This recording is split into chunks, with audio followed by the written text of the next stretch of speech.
Massive was started in 1997. That was 10 years ago, and we're still aiming for creating the best games in the world. We started working on a strategy game, which later became Ground Control. And since then, a lot has happened. We've grown. We were 30 guys 2 years back, and now we're 85 guys. One of the coolest things with working at World in Conflict for Massive is all the talented and creative people you get to work with, because they're people from so many disciplines. Putting all these creative people together just is a really nice environment to work in. We've been lucky to find really, really good people. Soundboy is a brilliant game designer. He's so analytical, and he never makes a rush decision.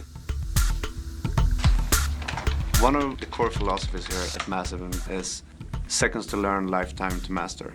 We wanted to build a game that is instantly accessible, is fun from the first second, but continues to grow on you and continues to offer a challenge for hours and hours and days and weeks and months.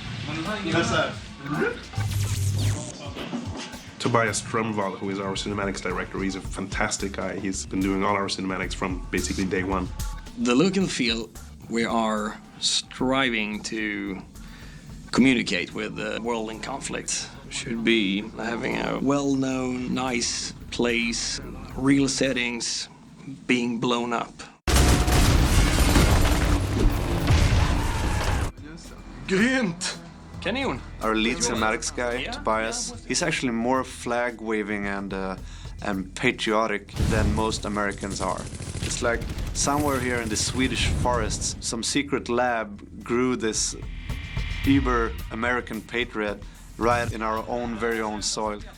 It's hard to really pinpoint what I'm inspired by. It's like a big inspirational goo that's all over me.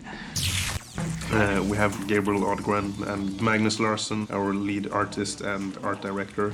They're doing fantastic work with the art team. A lot of people that sees our movies think it's not in game, but it really is, and we're pushing to make you not believe it even more. It looks good. The game looks terrific.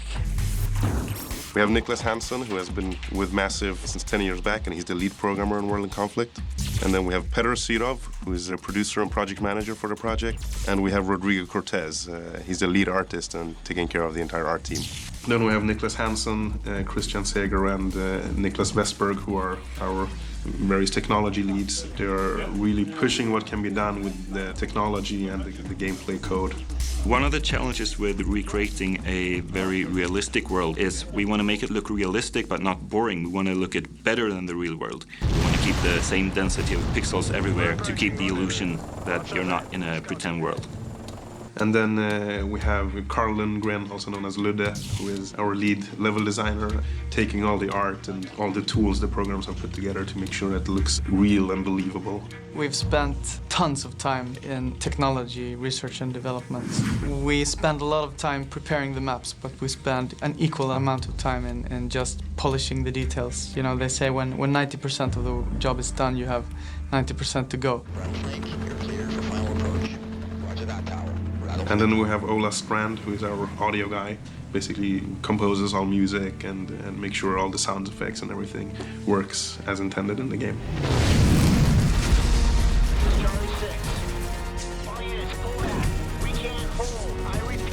Developing games is never about creating a game design document and then just implementing that document. You can't convey a full game experience on paper. You have to start implementing and building the game. And once you have something tangible to sort of really feel and look at, that's when you can decide if you have a good game design or not. We're always trying to improve, we're always being prepared for change. So at the start of a project, we actually never exactly know where we're gonna end up. Because in game development, you never know where the road will take you, but you need to keep focused to make sure that you make a good experience for the gamers.